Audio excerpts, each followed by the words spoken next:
Bismillahirrahmanirrahim. Assalamualaikum warahmatullahi wabarakatuh. Waalaikumsalam warahmatullahi wabarakatuh. Rabbi sholli sadri wa yassirli amri wahlul 'uqdatam min lisani yafqahu qawli. Selamat pagi.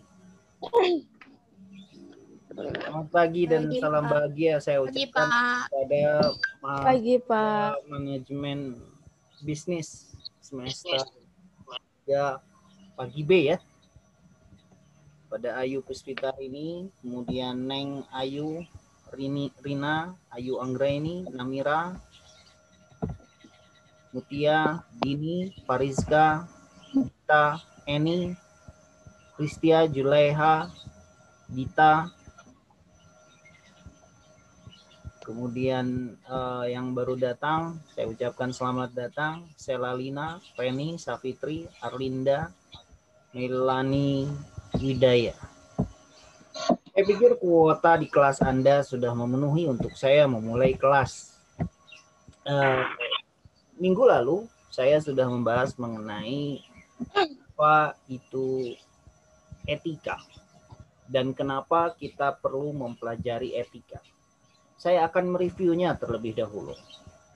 Seperti kita ketahui bersama, saya ingin mengingatkan Anda, kira-kira yang perlu Anda catat, silahkan Anda catat. Etika sendiri berasal dari bahasa Yunani ethos, yang artinya adat istiadat atau kebiasaan, di mana kebiasaan yang kita lakukan, kalau itu baik untuk kita dan akan kita lakukan terus-menerus, ini akan menjadi budaya dan tidak akan pernah hilang apabila ini sudah menjadi kebiasaan. Ini yang dinamakan dengan etika. Etika berbeda dengan moralitas. Ketika etika bisa kita lakukan peraturan tertulis dan apabila melanggar bisa dikenai sanksi, tentu sanksinya bukan hanya sanksi sosial saja, tapi bisa hukum pidana maupun hukum perdata.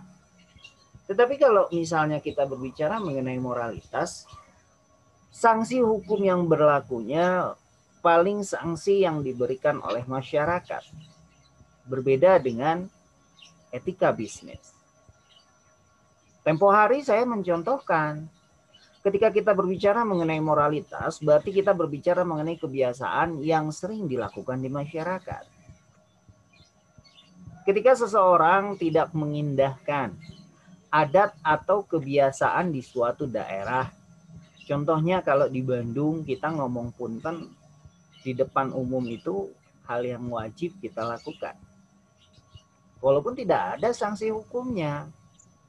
Ya kalau ada depan orang tua kita lewat punten Pak. Atau misalnya guru kalian bertemu dengan yang lebih tua melakukan budaya suntangan. Itu ada nilai moralnya. Ada nilai sopan santunnya kan begitu. Tapi tidak akan dikenai sanksi sosial ya sudah saja. Tidak akan dikenai sanksi hukum ya sudah saja kan begitu. Tapi idealnya hukum yang berlaku di masyarakat secara moralitasnya ketika kalian bertemu dengan yang lebih tua ya lebih menghormati mereka. Atau bertemu dengan guru kalian ya hormati mereka kan begitu. Ini namanya moralitas. Lalu ketika kita sudah mengetahui apa itu etika dan perbedaan dengan moralitas, selanjutnya kita akan mengupas kenapa kita perlu mempelajari etika bisnis. Bisnis sendiri berasal dari kata usaha, dari kata busy, yang artinya sibuk dalam bahasa Inggris. Dalam bukunya Bukhari Alma dia mengatakan, bisnis adalah usaha atau perusahaan. Kemudian, dari pengertian ahli lainnya, dikatakan bahwa bisnis adalah kegiatan perorangan individu atau kelompok untuk menghasilkan produk barang atau jasa untuk mendapatkan profit atau keuntungan. Kenapa kiranya kita perlu mempelajari etika bisnis? Dalam bukunya Fahmi Irham dia mengatakan bahwa manusia ini adalah homo homini lupus. Manusia adalah serigala bagi manusia yang lainnya. Coba kalian bayangkan ketika kalian mempunyai satu titik tujuan dan setiap manusia sama satu titik tujuannya. Yang terjadi adalah perebutan. Sikut kiri, sikut kanan, tendang kiri, tendang kanan. Karena seperti itu. Coba kalian bayangkan, kalian sedang berkumpul bersama teman-teman dan satu titik tujuan, kalian mau keluar saja ke pintu keluar, kan saling berebut. Kalau kalian tidak memahami mengenai budaya, coba antri satu persatu keluarnya, kan ini akan berbeda dengan wah saling berebut. Ketika kita ketahui bahwa pengertian bisnis adalah kegiatan perorangan individu atau kelompok untuk menghasilkan produk barang atau jasa untuk mendapatkan profit atau keuntungan. Semua satu titik tujuannya mendapatkan profit atau keuntungan. Semua cara akan dilakukan. Etika di sini berfungsi supaya setiap orang tidak melakukan hal yang melanggar, supaya kegiatan bisnis kalian bisa berjalan sesuai dengan track recordnya, berjalan berdasarkan track yang sudah kalian buat, dibuatlah aturan yang jelas. Kenapa hal ini dilakukan? Karena bisnis saat ini dianggap sebagai profesi yang sangat diidamkan setiap orang. Ketika ditanya mau jadi apa? Mau jadi pebisnis kan begitu. Makanya dibuatlah aturan bagaimana bisnis dilakukan. Mana yang boleh, mana yang tidak boleh. Mana yang boleh dilakukan? Oke, kalian mau berbisnis. Tapi kalau saya lebih senang ketika ada salah satu buku yang dituliskan oleh Ustadz Aam, kalau nggak salah saya. namanya Rasulullah adalah seorang pedagang.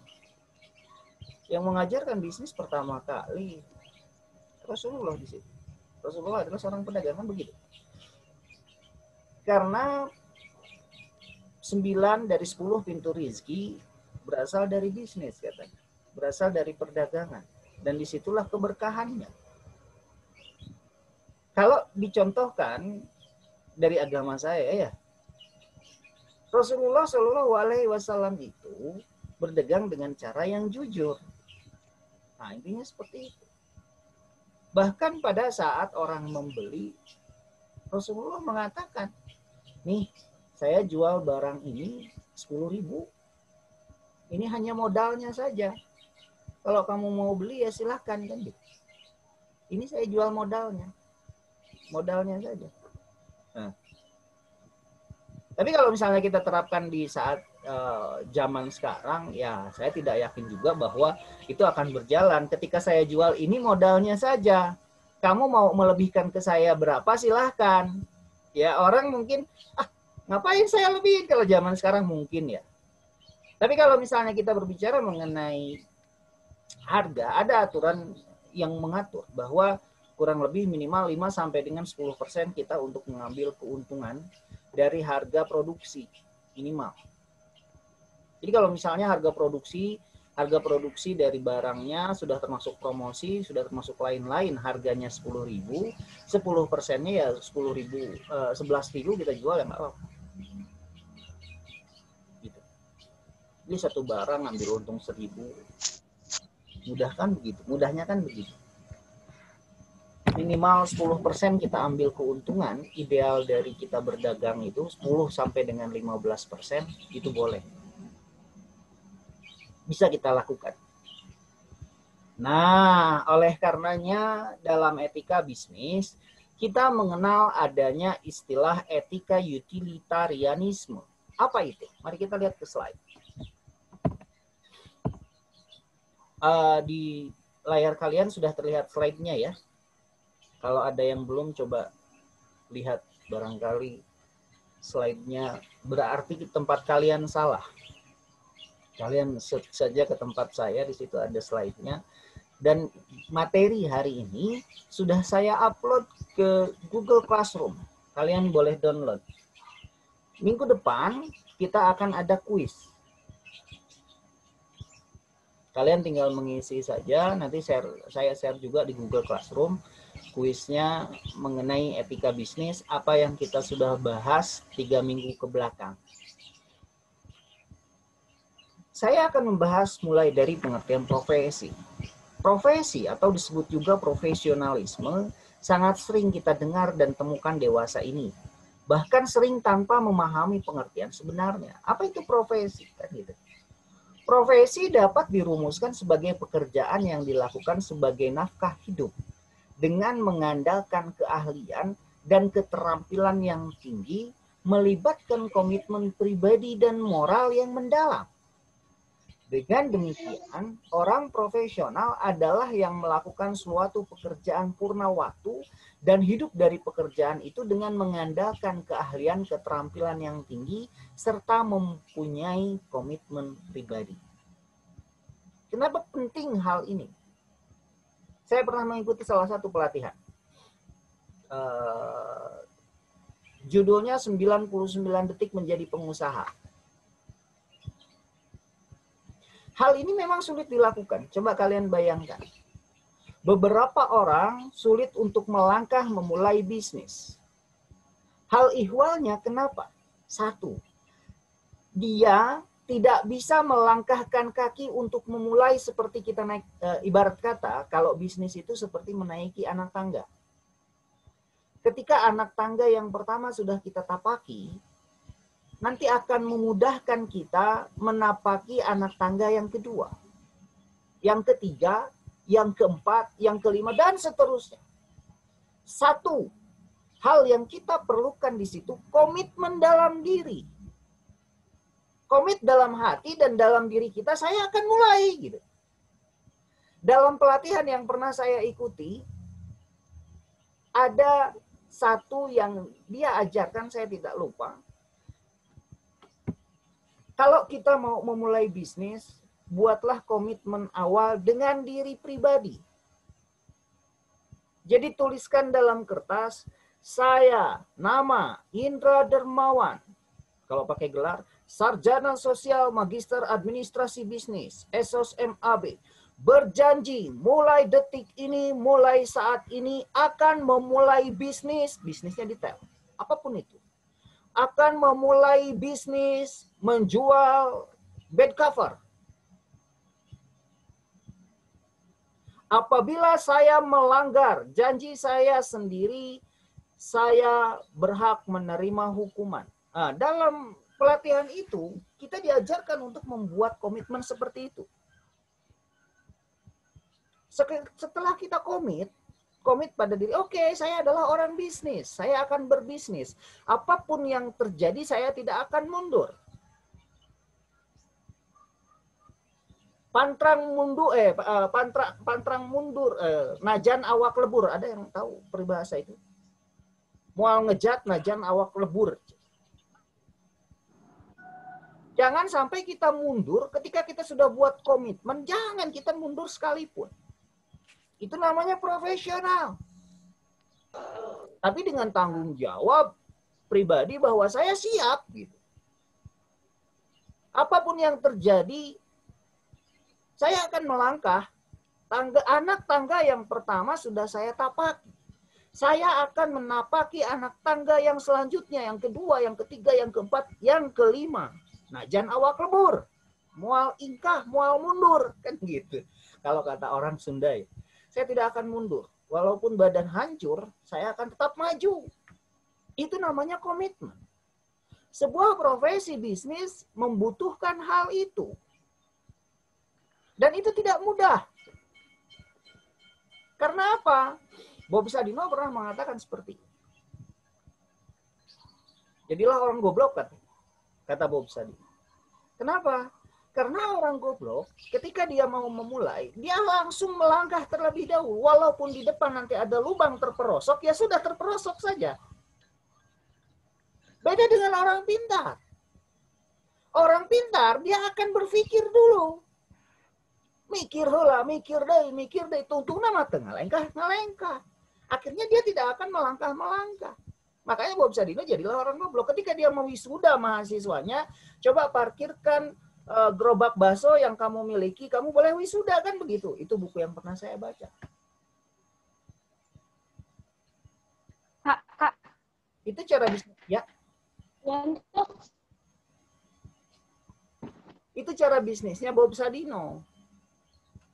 Tapi kalau kita sebagai mahasiswa, apalagi mahasiswa manajemen bisnis, ya tentu kita sudah punya caranya. Kita diajarkan manajemen pemasaran, kita diajarkan manajemen. Yang pertama harus kita lakukan adalah memplanning. Dokter Ratu.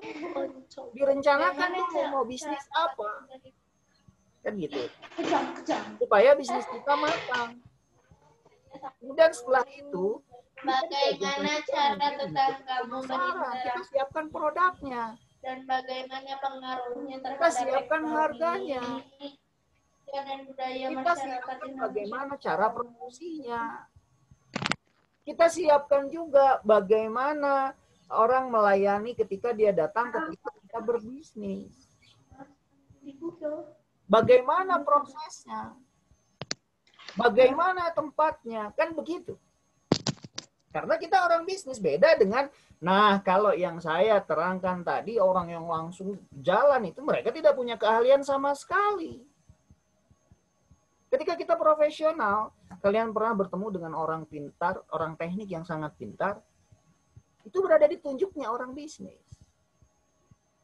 Misalnya dia punya keahlian untuk membangun rumah. Saya orang bisnis saya adalah properti. Saya tidak mengerti bagaimana caranya menggambar misalnya, menggambar sketsa rumah yang dikerjakan oleh seorang arsitek yang sekolahnya notabene sangat mahal. Tapi karena saya orang bisnis dan saya punya uang untuk, bukan punya uangnya juga, saya punya keahlian untuk memanage orang yang bisa menggambar itu, dia jadi di bawah telunjuk saya. Itu bedanya orang bisnis. Kita jualannya jualan properti kan gitu. Tolong gambarkan, kita beli sebidang tanah, Kemudian tanah itu kita olah, kita ukur, kita suratkan tanah itu, kita bagi, kita split. Setelah kita split, kemudian kita bangunkan kondisi satu rumah untuk kita buatkan rumah contoh. Selanjutnya saya buatkan pamfletnya. Kita bagi-bagikan, lakukan promosi.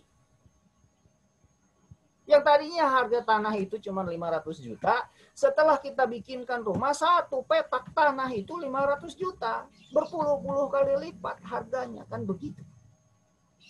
Ini bedanya orang bisnis. Oleh karenanya, orang bisnis saat ini dianggap sebagai profesionalisme. Seorang yang profesional. Di mana dia menjalankan sesuatunya dengan hati. Dengan pikiran dan dengan hatinya. Ini yang dianggap sebagai seorang yang profesional. Itu baru pebisnis. Beda dengan pedagang asongan yang ada di pinggir jalan. Pengecer yang ada di pinggir jalan beda. Dagang bakat kunaon ku butuh. Mereka hidup untuk makan. Kita makan untuk hidup. Prinsipnya kan begitu. Kalau hidup untuk makan itu nggak pakai otak, pakai otot yang pakai. Tapi kalau kita seorang pebisnis, seorang mahasiswa bisnis, kita makan untuk hidup. Bukan hidup untuk makan. Bukan hanya makan saja yang ada di pikiran kita, walaupun itu kebutuhan pokok ya. Tapi bukan itu, kita bisa mengelola itu semua dan kita bisa melebarkan sayap kita sebagai seorang pebisnis. Ya tadi seperti yang saya contohkan. Maka profesi kita ini dianggap sebagai profesi yang etis, dianggap sebagai profesi yang profesional. Saya lanjutkan lagi. 3 hal yang membedakan pekerjaan seorang profesional. Yang pertama, sebagai sebuah profesi dan pekerjaan, sebagai sebuah hobi yang dijalankan, terutama untuk kepuasan dan kepentingan pribadi. Yang kedua, pekerjaan sebagai hobi tidak hanya berdampak dan berkaitan langsung dengan serius dengan kehidupan orang lain. Seorang pebisnis biasanya punya ekor di belakang. Dia tidak hidup sendiri. Ketika dia mempunyai bisnis, dia punya karyawan yang harus dia beri makan. Yang ketiga, profesi bisnis adalah pekerjaan sebagai hobi, bukan merupakan sumber utama dari nafkah hidupnya. Maknanya bahwa ya sudah, coba lihat orang bisnis. Coba lihat Bob Sadino, gayanya santai saja. Celana pendek, pakai kaos oblong. Tapi uang sudah berputar karena dia sudah punya perusahaan sendiri. Beda dengan orang yang bekerja di kantoran. Orang yang bekerja di kantoran pagi-pagi sudah pakai kemeja, sudah pakai celana panjang. Jam 8 dia berangkat ke kantor, duduk di depan laptop, sampai nanti sore. Kalau orang bisnis kan jalan-jalan, gimana? Kan gitu. Karena SOP sudah berjalan. Sistem dalam bisnis dia sudah berjalan. Bagaimana membuat bisnis itu berjalan sebagai sebuah sistem? Itu ada caranya, kan begitu. Yang pertama kita harus menyiapkan dulu bahwa meyakinkan konsumen yang akan membeli produk yang kita jual. Oleh karenanya ketika kita melakukan promosi, salah satunya adalah menggait konsumen yang tidak akan pernah beralih hingga dia menjadi loyal pada produk yang kita miliki. Bagaimana supaya orang itu loyal? Supaya orang itu membeli produk yang kita jual kembali, ya kita perlihatkan kualitas yang baik. Harga yang jauh di bawah rata-rata. Yang sebelumnya dia tidak mau membeli, jadi membeli produk kita.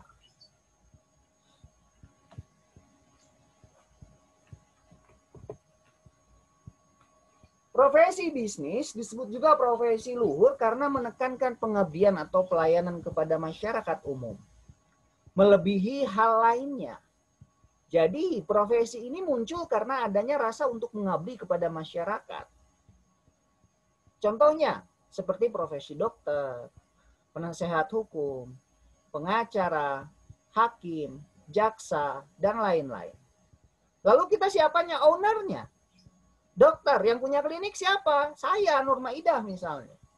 Dia mempekerjakan dokter itu untuk bekerja di klinik dia. Apakah Nurma Idah sekolah sebagai dokter? Tidak. Tapi sekolah sebagai pebisnis. Apakah Tatin seorang dokter? Tidak. Tapi dia mempekerjakan dokter untuk berbisnis dengan dia. Kan begitu. Seorang pebisnis makanya harus punya yang namanya moral, harus punya etika, harus punya keahlian lain.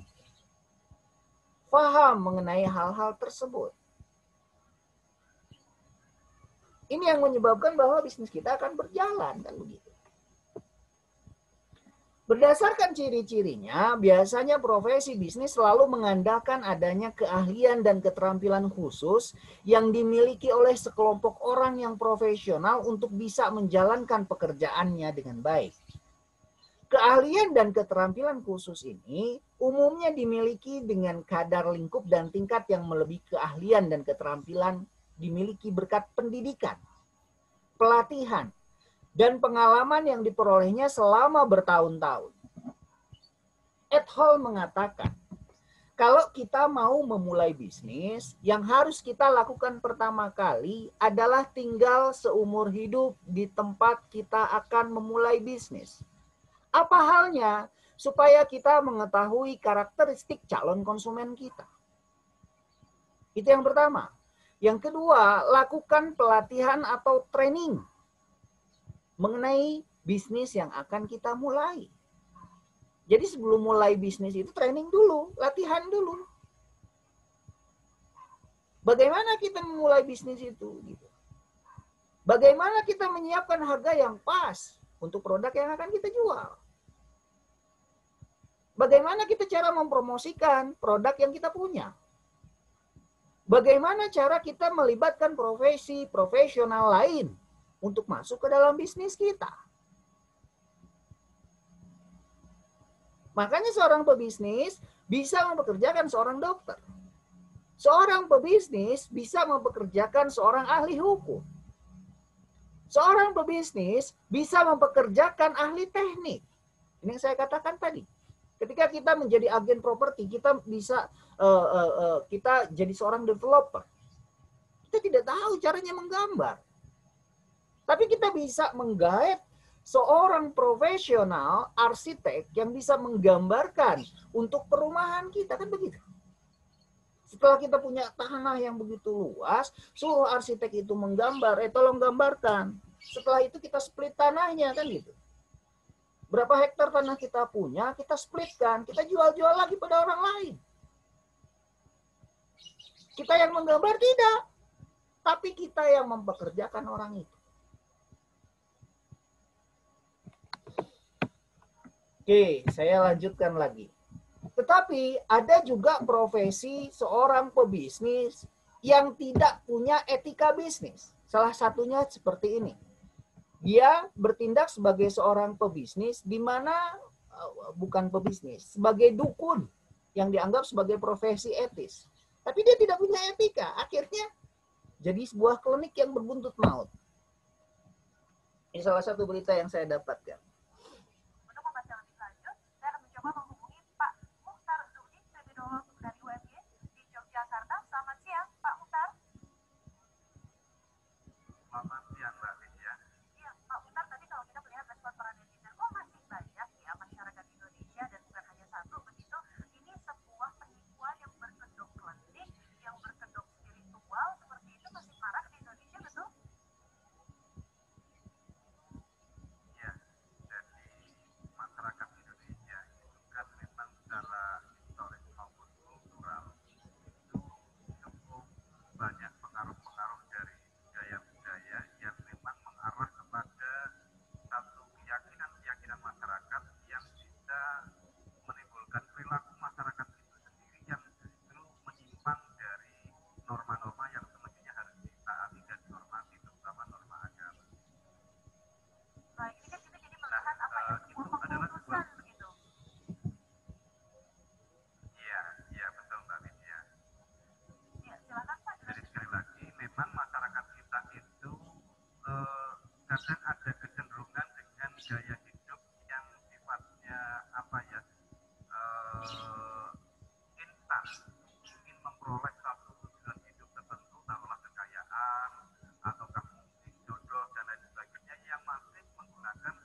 Oke, Pak Mukhtar. Baik, kami mencoba menghubungi kembali Pak Mukhtar. Maaf sekali pemirsa, kami mengalami gangguan teknis. Namun sekali lagi ini dia kami paparkan kepada Anda profil dari Dimas Kanjeng Taat Pribadi yang pernah ternyata dinobatkan sebagai raja. Begitu dia sedikit latar belakang dari Taat Pribadi. Teman-teman ditahan dulu. Jadi dia lahir 28 April tahun 1970, pemimpin dan pengasuh dari sebuah padepokan, dan juga pernah, pernah dinobatkan sebagai raja oleh Asosiasi Kerajaan dan Kesultanan Indonesia. Oke. Kalau kita lihat dari contoh kasus yang saya sampaikan ini, ada orang yang dia sebetulnya dia cocok sebagai seorang pebisnis. Dia bisa kaya sebagai instan. Cuman sayangnya profesi yang dia lakukan ini tidak punya etika, tidak punya norma. Seenaknya dia saja, kan begitu. Susah loh membangun seperti padepokan yang dia miliki ini, di mana orang bisa berkumpul uang banyak di situ. Tapi sayangnya ketika dia mempunyai profesi yang dia miliki, dia tidak belajar etika bisnis. Dia tidak punya etika yang, dan lagi karakteristik dari orang Indonesia yang ada di Indonesia ini, dia sangat mudah untuk ditipu oleh orang lain, kan begitu. Nah, hal inilah yang harus kita jaga, bagaimana supaya profesi bisnis ini menjadi sebuah profesi yang luhur. Tidak menjadi profesi yang penuh dengan trik dan tipu-menipu. Belakangan ini bisnis dianggap sebagai profesi. Bahkan belakangan ini bisnis memonopoli sebutan profesi. Tetapi sekaligus juga menyebabkan pengertian profesi menjadi rancu atau kehilangan pengertian dasarnya. Ini karena bisnis modern mensyaratkan dan menuntut para pelaku bisnis untuk menjadi orang yang profesional. Beda dengan Dimas Kanjeng tadi. Beda dengan klinik yang berbuntut maut tadi. Dia mengiming-imingi orang, saya bisa melipat gandakan uang, saya bisa ini, saya bisa itu. Nah, kalian jangan sampai percaya dengan hal yang seperti itu. Zaman sekarang sudah modern. Ketika kita ingin kaya, tidak ada kekayaan yang kita bisa dapatkan secara instan. Kecuali kalau kalian dapat warisan. Itu langsung instan. Bapak kalian kaya, besoknya kalian langsung kaya. Instan, nggak usah belajar, kan begitu. Nggak usah ngapa-ngapain, tinggal melanjutkan. Bapak kalian sudah punya bisnis, ya sudah, kalian ikut saja. Tapi kalau misalnya kalian ingin kaya, ya bekerja. Tidak ada semua yang diperoleh secara instan, seperti membalikan telapak tangan. Semuanya perlu proses. Dan salah satu proses yang kalian lakukan adalah proses yang sudah tepat. Mengisi pengetahuan kalian, mengisi wawasan kalian untuk maju sebagai seorang pebisnis, kan begitu. Karena kita sudah tahu bahwa pebisnis saat ini dianggap sebagai profesi yang luhur. Seorang pebisnis, dia punya analisis yang kuat. Seorang pebisnis, dia mempunyai wawasan yang luas. Seorang pebisnis, dia punya keberanian. Seorang pebisnis, dia punya rencana. Dia punya plan. Dia punya brand. Ini yang harus kalian bangun sebagai seorang pebisnis. Jadi ketika kalian sudah jadi seorang pebisnis, janganlah jadi seorang pebisnis pencoleng. Ketika kalian sudah memulai bisnis kalian, lakukan profesi luhur yang kalian lakukan. Rasulullah mengajarkan kalian untuk berdagang. Kalau dari agama saya kan begitu. Yang mengajarkan kita berdagang adalah Rasulullah. Dan Rasulullah tidak mengajarkan tipu-menipu. Rasulullah tidak mengajarkan intrik bagaimana untuk banyak mendapatkan uang dengan cara menipu. Tidak. Bahkan Rasulullah berdagang dengan cara yang sangat jujur. Ini modal saya begini, modal saya 10.000. Kalau mau dilebihkan ya silakan. Cara berdagang Rasulullah kan begitu. Kita bisa tiru. Rasulullah tidak instan. Kemudian Rasulullah kawin dengan janda kaya, langsung kaya dia. Lagi-lagi kan begitu. Kita hanya intermezzonya saja ya. Oke. Sikap profesionalisme bisnis seakan menjadi keharusan. Hanya saja sikap profesional dan profesionalisme yang dimaksudkan dalam dunia bisnis hanya terbatas pada kemampuan teknis, menyangkut keahlian dan keterampilan yang terkait dengan bisnis, manajemen, produksi, pemasaran, keuangan, personalia, dan seterusnya. Terutama dikaitkan dengan prinsip efisien demi mendatangkan keuntungan yang sebesar-besarnya. Yang sering dilupakan dan tidak banyak mendapatkan perhatian adalah bahwa profesionalisme dan sikap profesionalisme bisnis juga mengandung pengertian komitmen pribadi dan moral pada profesi dan pada kepentingan pihak yang terkait. Ini yang di awal saya sudah bahas di awal pertama kali. Ketika mengikuti pelatihan yang dilakukan pertama kali adalah komitmen pada diri sendiri, komitmen pada orang sekitar kita. Bahwa kita mau melakukan bisnis berarti kita harus bisa berguna pada orang lain. Orang yang profesional selalu berarti orang yang mempunyai komitmen pribadi yang tinggi, yang serius dalam menjalankan pekerjaannya secara tuntas dengan hasil dan mutu yang sangat baik.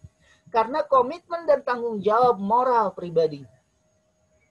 Ini yang harus kalian catat dan harus kalian garis bawahi di bawah alam pikiran bawah sadar kalian.